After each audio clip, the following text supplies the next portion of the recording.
মার্কিন state department একটি ঘনিষ্ঠ সূত্রে নিশ্চিত করেছে, বাংলাদেশের সাবেক প্রধানমন্ত্রী শেখ হাসিনার ভিসা বাতিল করেছে যুক্তরাষ্ট্র। ব্রিটিশ সাংবাদিক ডেভিড বার্গম্যান টুইটে একটি বার্তা জানিয়েছেন। এছাড়াও ভারতীয় গণমাধ্যমে নিউজ 18 এই কথা জানিয়েছেন। বাংলাদেশের বিক্ষোভ বিরুদ্ধে দমন পীড়নের পর দেশ ছেড়ে পালিয়েছেন সাবেক প্রধানমন্ত্রী শেখ হাসিনা। এই অবস্থায় দেশের বর্তমান পরিস্থিতি নিবিড়ভাবে পর্যবেক্ষণ করার কথা আগেই জানিয়েছিল যুক্তরাষ্ট্র। একই সঙ্গে বাংলাদেশের অন্তর্বর্তী সরকার গঠন প্রক্রিয়াকে গণতান্ত্রিক ও অন্তর্ভুক্তিমূলক হওয়ার আহ্বান জানিয়েছেন দেশটি। বার্গম্যান সামাজিক মাধ্যমে লিখেছেন, হাসিনা যুক্তরাষ্ট্রে আশ্রয় চাওয়ার কথা বিবেচনা করছে। সেখানে তার বোন শেখ রেহানা এবং ভাগ্নি এমপি টিউপিল সিদ্দিক থাকেন। হাসিনা যে পদ্ধতিতে ব্রিটেনের কাছে আশ্রয় চেয়েছেন, অভিবাসন আইন অনুযায়ী তা সম্ভব নয়। ওই পদ্ধতিতে কাউকে আশ্রয় দিতে পারেন না ব্রিটেন। এদিকে গতকাল ভারতে পৌঁছেছে প্রথমে দেশটির জাতীয় নিরাপত্তা পরামর্শক অজিত দোভাল এবং সেনাবাহিনীর উচ্চপদস্থ কর্মকর্তা। তাদের সঙ্গে বৈঠক করে শেখ হাসিনা। ওই বৈঠকে তাকে সর্বোচ্চ নিরাপত্তা দেওয়া হবে বলে আশ্বস্ত করা হয়। রাষ্ট্রপতির সঙ্গে দেখা করতে বঙ্গভবনে পৌঁছেছেন কোটা সংস্কার আন্দোলনের প্ল্যাটফর্ম বৈষম্য বিরোধী ছাত্র আন্দোলনের 13 সমন্বয়ক। দেশের বর্তমান পরিস্থিতি ও অভ্যন্তরীণকালীন সরকারের রূপরেখা নিয়ে আলোচনার জন্য বঙ্গভবনে গেছেন তারা।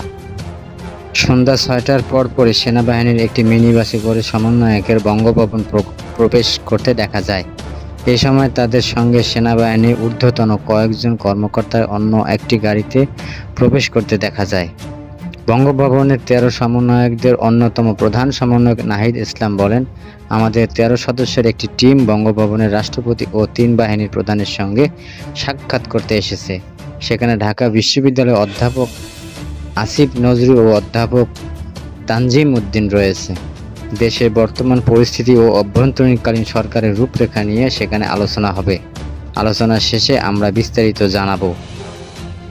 এর আগে সোমবার বঙ্গভবনে বিভিন্ন রাজনৈতিক দলের নেতা ও সেনা কর্মকর্তাদের সঙ্গে সভা করেছেন রাষ্ট্রপতি।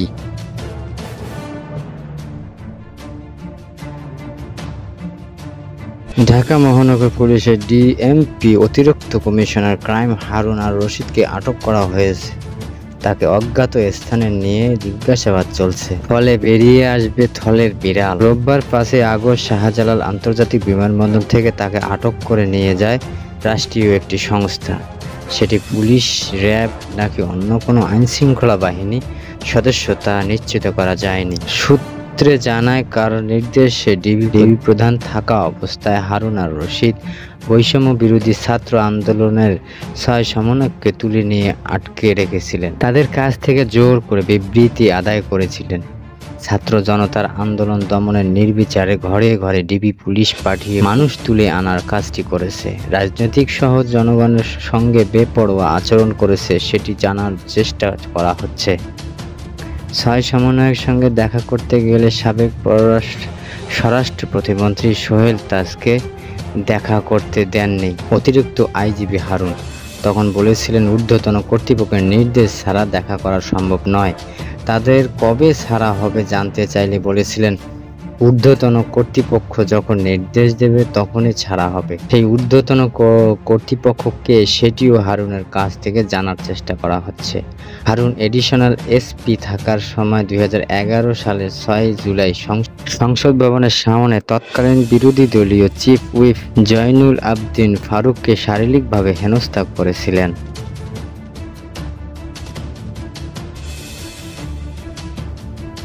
প্রধানমন্ত্রী শেখ হাসিনা পদত্যাগ করেছেন বলে দেশের বিভিন্ন গণমাধ্যমে প্রকাশিত হচ্ছে। তিনি ইতিমধ্যে দেশও ছেড়েছেন।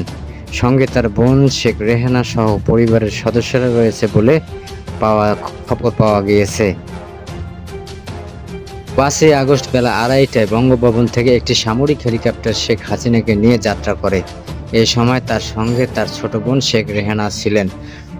সংশ্লিষ্ট সূত্রে জানায়, তারা হেলিকপ্টারে ভারতে পশ্চিমবঙ্গের উদ্দেশ্যে রওনা দিয়েছেন।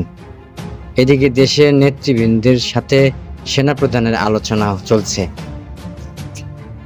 বর্তমান সংকট নিরসনে দেশের সব রাজনৈতিক দলের নেতাদের সাথে সেনাপ্রধান জেনারেল ওয়াকার-উজ-জামানের আলোচনা চলছে বলে জানিয়েছেন আন্তঃবাহিনী জনসংযোগ অধিদপ্তর আইএসপিআর এর পরিচালক শাম্মী আহমেদ।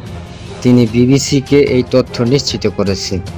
এদিকে বার্তা সংস্থা এএফপি জানিয়েছেন শেখ হাসিনা ও তার ছোট বোন শেখ রেহানা গণভবন থেকে নিরাপদ স্থানে চলে গেছেন। শেখ হাসিনা যাওয়ার আগে একটি ভাষণ রেকর্ড করে যেতে চেয়েছিলেন, তিনি সেই সুযোগ পাননি। বিভিন্ন রাজনৈতিক দলের নেতা ও বিশিষ্ট ব্যক্তিদের সঙ্গে সেনা সদর দপ্তরে এক বৈঠক চলছে। সেনাবাহিনীর প্রধান জেনারেল ওয়াকার-উজ-জামানের সঙ্গে এ বৈঠকের অন্যদের মধ্যে ঢাকা বিশ্ববিদ্যালয়ের আইন বিভাগের অধ্যাপক আসিফ নজরুল ডাক পেয়েছেন বলে জানা গেছে। জাতীয় পার্টির সিনিয়র কো-চেয়ারম্যান আনিসুল ইসলাম মাহমুদ ও দলটির মহাসচিব মুজিবুল হক চুন্নু সেনাপ্রধানের বৈঠকে ডাক পেয়েছেন। এ বৈঠক চলছে সেনা সদর দপ্তরে।